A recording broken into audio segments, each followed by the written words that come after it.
አረጉድ ሄርሜላ አበደች። ቤተሰብ አብርሽ እንግዲህ አልፈልግሽም አልወድሽም ካንቺ ጋር መኖር አልፈልግም ሲላት ሄርሜላ እንግዲህ በቃ ጨርቋን ጥላ ልታብድ ነው ማለት ነው። በጣም የሚገርም ነገር ነው። በቃ እሱ አልፈልግሽም ካንቺ ጋር መኖር አልፈልግም ከጀግናዋ ከቆራጧ ከቆንጆዋ ጋር ከሩትዬ ጋር ነው መኖሩን ፈልጎ ሲልም አብርሽ ቀብራራው እንግዲህ ተናግሯል ማለት ነው። በጣም ደስ የሚል ነገር ነው። እንግዲህ እውነት ለመናገር ከሆነ በቃ እሱ አይፈልጋትም። እሱ የሚፈልገው ከሩታ ጋር መኖር ከሩታ ጋር ህይወቱን መግፋት ነው የሚፈልገው እንጂ ከሄርሜላ ጋር አይፈልግም። ነገር ግን እሷ በግድ ካንተ ጋር ካልሆንኩ እኔ ሞታለሁ፣ ካንተ ጋር ካልሆንኩ እኔ በቃ ሰውን አጠፋለሁ ስትል ተናግራለች ማለት ነው።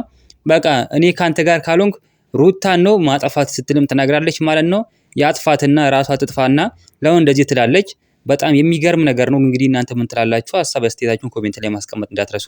በጣም የሚገርም ነገር ነው። እንግዲህ ሄርሜላ እንደዚህ ማለት የለባትም አይባልምም። በቃ እሱ ካልፈለጋ በግድ ነው እንዴ? በግድ ነው እንትን የምትለው እሷ መተው አለባት ማለት ነው። እናንተ ምን ትላላችሁ? ሐሳብ አስተያየታችሁን ኮሜንት ላይ ማስቀመጥ እንዳትረሱ። ቪዲዮ ላይክ፣ ቻናሉን ሰብስክራይብ ማድረግ እንዳትረሱ።